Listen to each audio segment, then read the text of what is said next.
So this might just be the weirdest camera I've ever seen.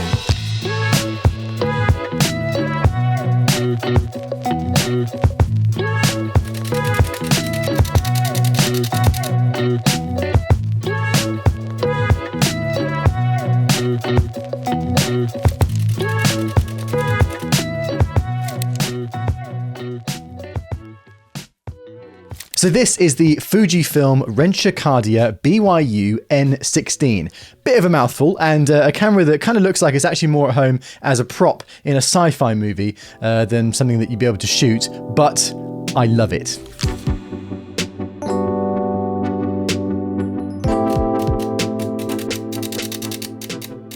From the 16, yes that's right, 16 separate lenses on the front, to the little golf man swinging his club on the top of the camera, to the Japanese writing all over the camera body, and kind of just the ergonomics and using it as well, it's just such a fun little camera to use. So as you can see, this little beast has 16 different lenses, all firing in rapid succession depending on what mode you're using. It was originally made for sports photography, specifically golf, as you might have been able to tell. But nowadays, what you can do with this, and it's similar to the 3D sort of wiggle cameras that you might have seen, like the Nishika or the Nimslo, is you can take the 16 photos that this camera takes and animate them into a GIF, which I think is really cool. And actually, one of my favorite things about this camera is the name, because the BYUN is the model name of it, but Byun is an onomatopoeia in Japanese, which is the sound something makes when it's traveling really fast through the air, like Byun. And obviously, with this being designed to be used for golfers, I imagine they took that into account when they named the camera. So every time I shoot this thing now, I'm going to have to go Byun when I take a photo. Byun. Also gives me an excuse to use the word onomatopoeia, which I haven't used since English at 6th form, I don't think. Anyway, let's take a closer look at this weird and rare camera. It was originally released in the late 90s and was designed for golfers to be able to analyze their swing frame by frame, which is why it's covered in all these little golf decals all over the camera. It's got a couple of shooting modes on the top as well. Normal, which fires the lenses in a very specific pattern where it starts off with the first few being slower and then a burst through the middle and then a few slower at the end as well. Can't quite work out why that might be, but I think it's probably been calibrated specifically for a golf swing, so I imagine that it just takes each moment of the swing in a kind of specific way, I think. There's also a fast mode where it just fires all 16 shutters one after the other at increments of 1/100th of a second, so you're getting equally spaced out photos from that one, as opposed to the normal mode where they're kind of a little bit random. There's also a secondary shutter button on the left-hand side, which you can press once to just take one photo, which means you can actually use this as kind of just a standard point and shoot if you want to, which I think is amazing if you want to get photos absolutely teeny tiny. There's also a timer mode when you use the normal setting, which emits the most ear-piercing beeping sound I've ever heard, but I guess it's cool if you want to use it to take a photo of yourself swinging a golf club, I guess. This is interesting as well because when you use that single shutter button, it fires one photo. So I can take one photo like this, and then I can take another, and I can take another if I wanted. But then if I decided that I wanted to take the rest in the normal sequence of the 16 lenses, I press the bigger shutter button, and it cycles through the rest of the lenses that I haven't yet used until it gets to the 16th, where it resets back to 1. All a little bit complicated if I'm not explaining this very well, but I think it's freaking cool. And other than that, there are no changeable settings on this. So you can't adjust the shutter speed, you can't adjust the aperture, you can't adjust the focus either. So you're stuck with those exposure settings, whatever the occasion. Each of the lenses has its own mechanism, which fires at 1/250th of a second at f9.5. So not the best for low light scenarios. Realistically, if you want to get the best out of this thing, because also there's no way of mounting a flash to it, you're going to want to use this outside in the full sun, I would say.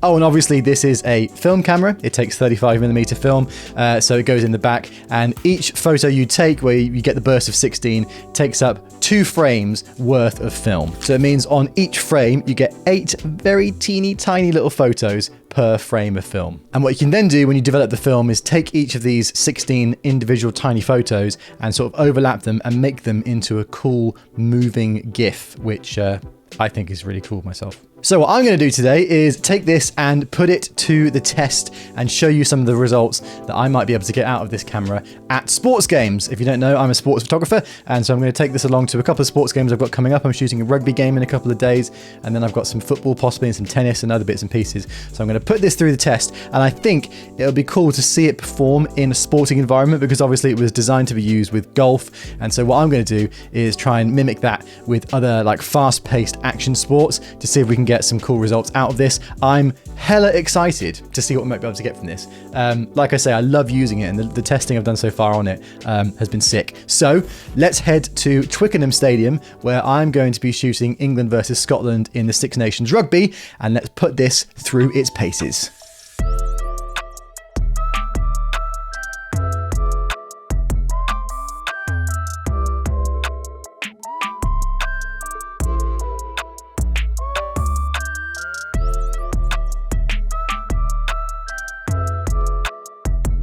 View's a little obstructed by one of the players, but this could be a cool shot. You can get it all the way. Here we go.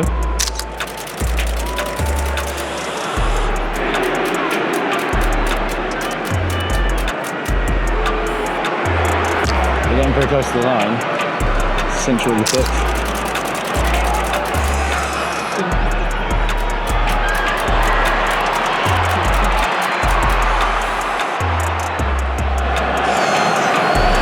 There we go, and that was the last shot of that first roll. So the colour film being rewound now, I don't know if you can hear it. It's quite loud this time. Yeah, anyway. Once that's rewound, I will load in some black and white. It rewinds very slowly. You can see there, going through the frames. 2 hours later. It's still going.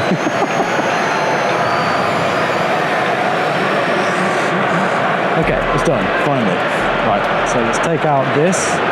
So, there we go. One finished roll of Lomography 800. I'm coming forward here on the right. Some nice action shots there, I think. It's still a bit far away from me.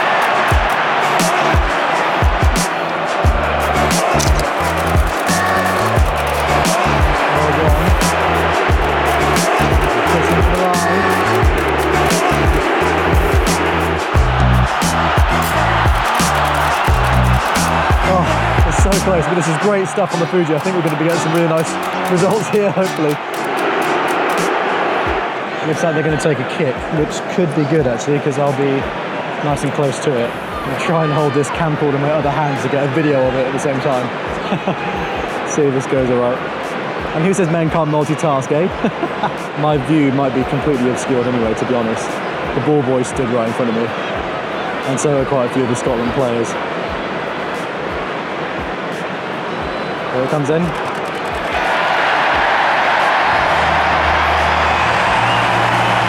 And it's good, which means England take the lead.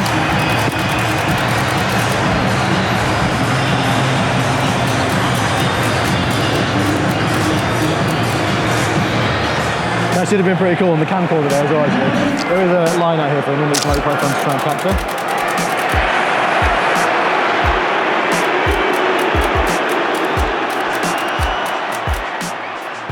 Well, there we go. End of the game. England just clung on. That was insane. So hopefully we got some good stuff. I think because it's the Calcutta Cup, there'll be a trophy lift. So I forgot that, and actually choosing them lifting the trophy on the Fuji is going to look so sick. So the next shots you'll see probably will be of that. I'm going to head over there now, and hopefully we can get some decent stuff of it.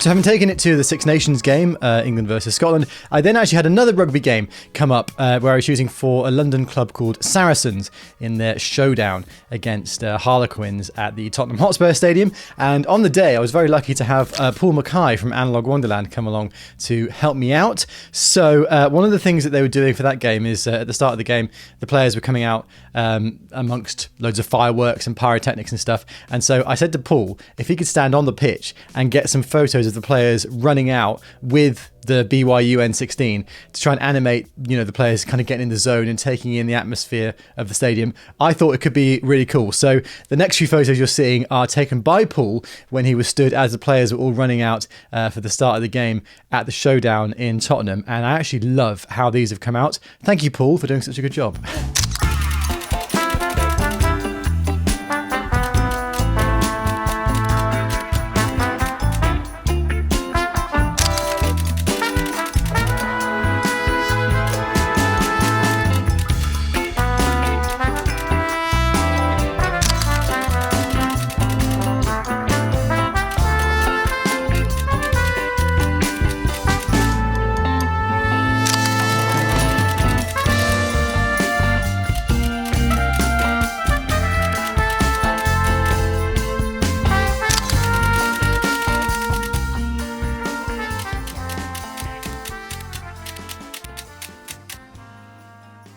All right, well, so first impressions after using this at that rugby game is I freaking love this thing.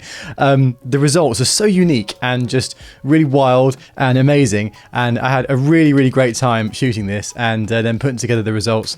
I just think they came out really cool. Obviously, the limitation with it being, well, two things really. First of all, obviously, the photos that it produces are very small, so the quality is not great. But I think that's kind of by the by because I feel like the graininess and stuff really adds to the vibe. Secondly, though, it's not the best in low light. And I think some of the black and white shots of the rugby and the colour ones, to be fair, came out a little bit underexposed.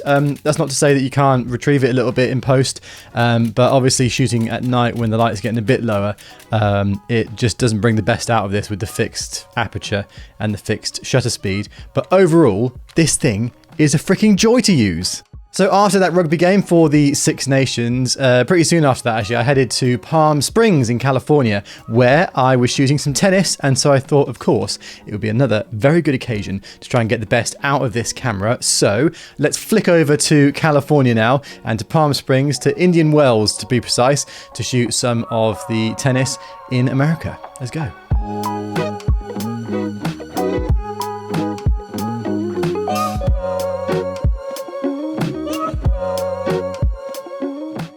So whilst I was in Palm Springs, I was shooting for the WTA. So I was focusing on the women's action, and I got to shoot Emma Raducanu in action, along with a load of other people as well. I didn't use the BYU N16 the whole time because obviously I was shooting some professional stuff, and this is kind of more for testing out really. But I did use it a couple of times during Emma's game and also on the practice courts as well. And so here are some of those results that I managed to get whilst I was in Palm Springs.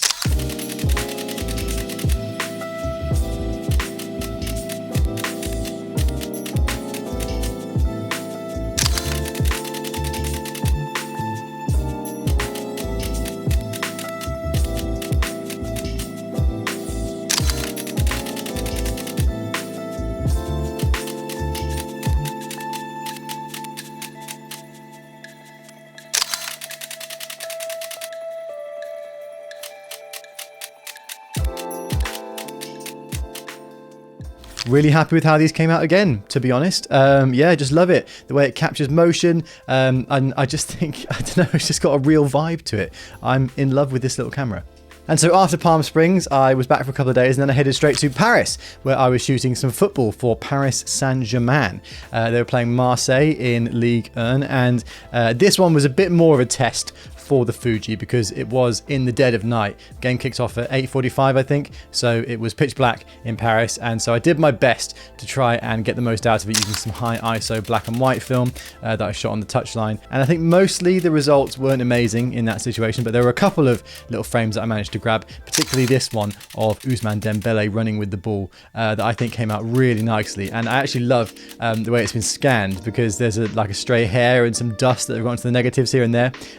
I think it really just adds to it. So I'm glad that Analogue Wonderland didn't remove the hair and the dust on the scans when they sent them over, because I think they came out really cool. But I hear you ask, Miles, how on earth do you go from the scans that you get back from the lab with the 8 tiny little photos per frame of film to animating that into becoming a little moving GIF? Well, let me show you. So the first thing I do is take each frame of film, which obviously has the 8 separate individual little photos on, and put them into Lightroom. I make any adjustments that I think need to be made. Often there doesn't need to be anything done to them. And then what I do is I just crop each little bit down to each individual photo on the frame. And then I make a copy of that, move the crop along to the next frame, and vice versa for the first 4 frames along the top row that you get back from the lab. Then I move on to the second frame with the other 8 photos, because the photos are taken in a sequence where it goes across the top from left to right and then the bottom from left to right. So what you don't want to do is make a copy of just the entire first frame of film with those 8 photos, because they'll become out of sequence, if that makes any sense. So it goes 1, 2, 3, 4, 5, 6, 7, 8 across the top, and then 9, 10, 11, 12, 13, 14, 15, 16 across the bottom. So what I do is take the first frame of film, crop it down, make a copy, and then move it along to the second photo, crop that, make a copy, move to the third photo, crop it, make a copy, move to the fourth photo, crop it, make a copy, then move to the next frame. So you're on to photos number 5 to 10, and just repeat that exact same process. So then by that point, you've got 8 photos in a row, all cropped to the right point. So I export them onto a hard drive, and then I basically do the exact same thing, but for the bottom row of photos for each frame. So you're on photos 9, 10, 11, and 12 on that first frame of film, move to the second frame, 13, 14, 15, 16, crop them, copy them off, and then what you should have on a hard drive folder is 16 individual little photos in order, if that makes sense. So when I export them, I make sure that they're numbered from 1 to 16, so that I know which photo is the first one and which photo is the last one, and so they stay in that sequence. Then what I do is I take those 16 photos and drag them into my video editing software of choice. I use Final Cut Pro on my MacBook. You can use anything for this though, really. And then when they're dragged into the timeline, they're each sort of laid out one by one next to each other. Now, what you need to do at this point is overlay each of the photos and make sure that there's a center point for each of those photos so that the framing stays the same or it follows a subject, if that makes sense. So for example, this photo of the rugby player walking out with the lights all surrounding him, what I decided to do with this was to make his face the center point so that the tracking basically follows him as you would do with a normal video camera, if that makes sense. So I took the first photo and then I just dragged the second photo on top of it and lowered the opacity down so I can see them both overlaid over each other. And then I just adjusted the position of that second frame to make sure that his face was lined up roughly. What I normally do with this is try to use a person's nose, because I feel that's the most defined bit of a face that's easy enough to line up, or their eyes possibly, but for this I think I used his nose. So you drag the photo over, make sure his face is lined up, put the opacity back to 100, and then drag that photo back down onto the timeline so that it's next to the photo previous to it. And you basically just repeat this step with every other photo. So you do it 16 times. So I drag photo 3 over the top, lower the opacity, line it up, put the opacity back up, drag it back down to the timeline, and vice versa for each and every photo until you've got all 16 photos in a line on the timeline and they're all overlaid over each other so that it looks perfectly in sync. Then I just highlight all the photos. I make it what's called a compound clip, which just basically makes those 16 photos into one clip. You don't have to do this, but I find this the easiest way to do it. And then when I've got that compound clip, I then speed that up to what I think is the right sort of speed to animate one of these GIFs. I mean, you can do it to whatever speed you think works. With the way that Final Cut Pro defaultly imports photos and how long they last for, what I tend to do is speed it up by 8 times. Again, experiment with this if you're doing it yourself and just find out what works best for you. But at that point, you've then got a little animated GIF. The only thing to do after that is just to adjust the size of it, just to make sure that it fits within the frame, because sometimes, particularly if you're following a subject, obviously, because all the lenses are so different to each other in terms of where they're positioned, and if you're following a subject and it goes out of frame, sometimes to get all the frames lined up in the right way, it means that the images like bounce around a lot, and so with that you just want to make sure that they can all be seen within the frame. So I just sometimes lower the scale down to make it a bit smaller so that it all stays within the frame of the video. And at that point, all you then need to do is just to export it, and you have yourself a little GIF. I say it's a GIF, it's not actually a GIF, it's a movie file, the ones that I use, but you can export them as a GIF if you'd like to. But that's the way I do it, and then from there, you can stick it on your phone, or you can upload it to wherever you'd like to. But that's how I go about doing it. It's not the most fail-safe way, and I'm sure everybody has their own individual way that they might do this themselves, but whatever works for you, it's just about, the main thing is getting all the photos lined up over each other, because you can't just import all 16 photos and not do anything with them and just press play, because they'll all be all over the place and it just won't look very cohesive. So the main thing I would say is just to make sure that you've got some sort of video editing program where you can drag the photos one over the other and just lower the opacity, make sure it's all lined up properly, and then go from there. What you can also do, rather than following a subject, is you can pick a stationary object within all of the frames that you've got and just line that up on every frame, so that it means that the action moves through the frame rather than the camera following it, if that makes any sense. So for one of these rugby games as well, what I might do is, if there's some rugby posts in the shot, what I'll do is I'll just line every frame up so that the rugby posts are in the exact same spot, and then it means that the framing will stay exactly the same, but the action will move through it, which is the other way you can do it, and that's quite nice. If, like I say, you've got action that kind of moves through the frame and sort of goes like that. But it's whatever you feel like you'd like to do best. But essentially what you want to do is make sure that each of the photos is lined up around something centrally. And once you've done that, it's just a case of speeding up to as much as you'd like to, making it all fits within the frame of the video, and you're good to go. And that was it anyway. So that's my experience with using the Fuji 16 camera. I love it. I don't know about you guys, but I am a real sucker for some like novelty, kind of crappy little film cameras. Every time I feel like I'm getting burnt out in photography, I just buy myself a cheap little film camera that's going to be a lot of fun, and it really reignites my passion for it again. And this has done just that. Not that I was burnt out particularly, but I think this thing is just so much fun, and I love the results it gets. I really think you could actually use this in a whole number of applications. I do quite a bit of commercial work these days, and I think actually shooting some stuff for a sports brand with this would be really cool. For example, like maybe if somebody's released a new football and you could shoot a few shots of players using it and focus in on the football. I think it could come out really cool. I just love it. I think incorporating stuff, you know, in the sort of stop motion animation way that this camera produces within an advertising campaign could be really cool. I'm definitely going to take this around a lot more with me. So if you're not following me on Instagram, please do. Links in the description of this video, but I'm going to be posting a lot more stuff, because I feel like every time I go out and shoot a sports game,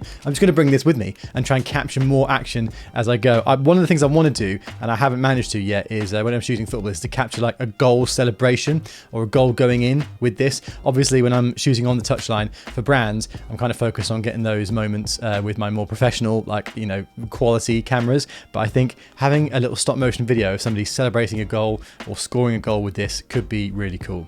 Anyway, in the comments down below, let me know what you'd like to see me shoot with this next, and I'll do my best to try and make it happen. Like I say, this is going to be a staple in my camera bag from now on. I think I'm going to try and carry this around with me everywhere and just shoot some stuff, because I think it's so much fun. Other than that, I think that's just about it for this video. Thank you so much for watching, guys. I hope you've enjoyed it. I hope you've enjoyed my journey into using the Fuji BYU N16. This is my new favorite camera, I think. And I apologize in advance if the prices on eBay of this camera are about to skyrocket, because the post I did on my Instagram about it went a bit viral, and I feel like this video is probably not going to help. So if you're looking to get one, I'd jump on it straight away. If you're looking for film cameras and accessories for film cameras in general, I can't recommend anybody else but Camera Store, who I'm very delighted to be partnered with. I've got a cheeky 5% discount code in the description of this video as well. So if you want to buy any sort of film camera, body, lenses, accessories, film, all that sort of stuff, head down there and use my code ExpiredFilmClub for 5% off. And also the film lab that I always use are Analogue Wonderland, who also sell film and cameras themselves, and they're the best. There's a link in the description of this video to go to their website as well, and I highly recommend you check them out at the very least, just to say thank you for all their support, because they process all of my stuff and I send them literally thousands of rolls to go through the lab. So go and check them out in the description too.